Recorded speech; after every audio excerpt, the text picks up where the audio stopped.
A été enfermé pendant 3 semaines d'enfermement alors qu'il avait un visa étudiant. Donc une inscription en règle à l'université, un diplôme qui avait obtenu l'équivalence par la communauté française. Sa solvabilité avait été vérifiée. Donc tout était en ordre au niveau de ses papiers. Et malgré cela, on lui a refusé l'accès au territoire, il a été enfermé. Donc enfermé pendant 3 semaines, il n'a pas pu assister au cours. Donc c'est inacceptable. Le gouvernement, la position qu'a pris le gouvernement est inacceptable. La position de Sami Hamadi est inacceptable. Donc on doit lutter. Et donc cet exemple ici, Junior, montre qu'on doit continuer pour la suite. On a donné un signal fort au gouvernement. Un signal que ça ne va pas continuer, qu'on sera là pour se mobiliser dans d'autres situations, si d'autres situations similaires se reproduisent. Donc merci à vous, on continue le combat. Je vous invite à continuer à parler de la situation et à vous mobiliser pour les prochaines. On est là aujourd'hui tous ensemble pour manifester devant le bâtiment de l'asile et migration pour que la situation de Junior Massoudi soit clarifiée. Parce que ce qu'on a pu entendre aujourd'hui, c'est que le jeune en question avait tous ses papiers en règle, son équivalence avait déjà été validée, les recteurs attendent son arrivée à l'université. Il a été enfermé pendant 3 semaines, on attend des explications puisque de toute évidence, tout était en règle pour lui. Alors pourquoi il n'est toujours pas à l'université? Pourquoi il ne suit toujours pas ses cours? On vient d'apprendre dernièrement qu'il a été libéré, mais c'est quand même gros qu'il faille qu'on se retrouve en manifestation, qu'il y ait toute une couverture médiatique pour qu'un jeune qui vient suivre ses études et qui est en règle puisse suivre ses études normalement en Belgique. Junior! Junior! Junior! Junior! Caribou! Caribou! Junior! Caribou! Toute la Junior! Caribou! Toute la Junior! Caribou! Toute la Junior! Caribou! Toute la Junior! Caribou! Junior, tu n'es pas seul! Trop, c'est trop.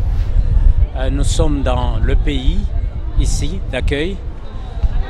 Nous faisons tout en ce qui concerne la participation citoyenne. Nous avons fait des études ici. Nous avons une jeunesse qui regorge des qualités et des compétences. Un jeune avec beaucoup de talent qui a suivi le parcours.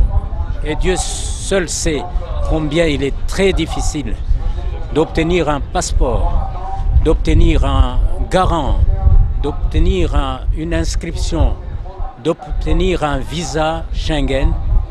Malgré tout cela, à notre grande surprise, l'accueil, le premier accueil, l'envoie carrément dans un centre fermé. C'est traumatisant. Nous voulons travailler là-dessus pour que cela ne se produise jamais. Junior, tu n'es pas seul! Junior, tu n'es pas seul! Junior, tu n'es pas seul! Junior, tu n'es pas seul! Junior, tu n'es pas seul! Junior, tu n'es pas seul! Junior, tu n'es pas seul! Junior, tu n'es pas seul! Junior, tu n'es pas seul! Junior, tu n'es pas seul! Junior, tu n'es pas seul! C'est scandaleux ce qui est arrivé. On doit continuer de le dénoncer. Mais ce que je voudrais, c'est qu'on reste mobilisé pour tous les juniors anonymes. On n'a pas du tout gagné en tant qu'avocat, on a perdu. C'est l'intervention du président du Congo qui a débloqué les choses. Nous, on a perdu une première audience et la seconde audience était prévue pour le 8, donc pas encore maintenant. Donc, en fait, sans l'intervention du président du Congo, Junior n'aurait pas été libéré. Et ils auraient même retenté de l'expulser le plus rapidement possible. Vous pouvez penser que c'est bizarre, que c'est dingue, que c'est incroyable. C'est bizarre et dingue et incroyable. On est vraiment dans une zone de non-droit dans laquelle finalement c'est la politique qui décide. Une politique de fermeture des frontières qui fait qu'on détient même quelqu'un en séjour légal. Et d'un autre côté, une politique de réciprocité dans laquelle un président d'un pays du Sud qui dit non, maintenant ça suffit, on ne traite pas mes ressortissants comme ça, sinon je vais traiter les vôtres comme ça aussi, et qui débloque la situation comme ça. Moi, je dis que où est l'humanité, en ce sens que quand on est européen, on est américain, on peut aller en Afrique, faire les études librement, on peut aller en Afrique en vacances librement, et lorsqu'on est africain, le contrat ne peut pas se faire. sincèrement, il faudrait que les politiciens revoient leur façon, européenne surtout et américaine. Voilà. Les gens viennent mourir à l'océan, ils ne peuvent pas arriver ici. Et une fois que tu arrives à l'aéroport, on te rapatrie.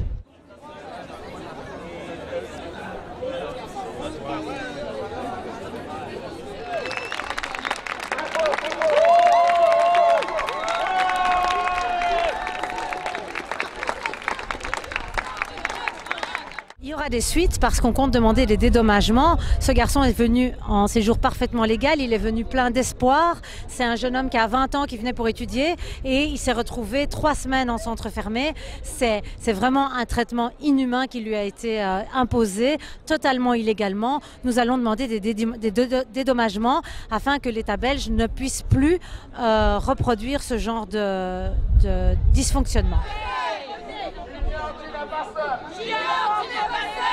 Je suis étudiante et en fait je suis là pour apporter mon soutien à un junior, mais pas seulement à un junior, c'est aussi pour condamner toutes ces injustices dont on n'entend pas parler. Parce que maintenant c'est quand même fou qu'il faut avoir, on a besoin des réseaux sociaux, on a besoin d'un soulèvement de la population pour que justice soit faite. Donc on devrait se poser les questions, combien d'injustices sont faites tous les jours sans qu'on soit au courant. Alors, et c'est encore plus triste venant d'un pays tel que la Belgique parce qu'on se dit que c'est le pays d'égalité des chances, d'égalité de manière générale, de droits des êtres humains.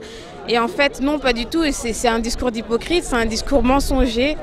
Et je pense qu'il est vraiment temps que en fait, les personnes, la population, peu importe les origines, les nationalités, ouvrent les yeux et se rendent compte de ce qui se passe vraiment, du mensonge qu'on entend globalement tous les jours dans les médias. Bonjour, je suis Nathalie Massoudi Rehema, la sœur de Junior Massoudi Ouasso, qui vient d'être libérée aujourd'hui. C'était pénible, hein, c'était l'enfer. Hein. J'ai eu l'impression que je faisais le stage de l'enfer sur Terre, au fait. Junior, je n'arrête de les rappeler, avait tous ses documents en ordre. Donc il avait une décision de la communauté française qui reconnaissait que son diplôme d'État équivalait au CSS ici en Belgique. Il avait une autorisation d'inscription à l'UCL. Il avait une prise en charge qui était passée par l'ambassade de Belgique au Congo où la solvabilité de son garant, qui est notre père, a été jugée suffisante. Il a eu une assurance même maladie qui le couvre jusqu'en janvier. Je ne comprenais pas cet acharnement, je ne comprenais pas qu'est-ce qui n'allait pas, où est-ce que ça coinçait, pourquoi on l'a détenu si longtemps alors qu'il avait tout en ordre, quoi. Caribou! Caribou!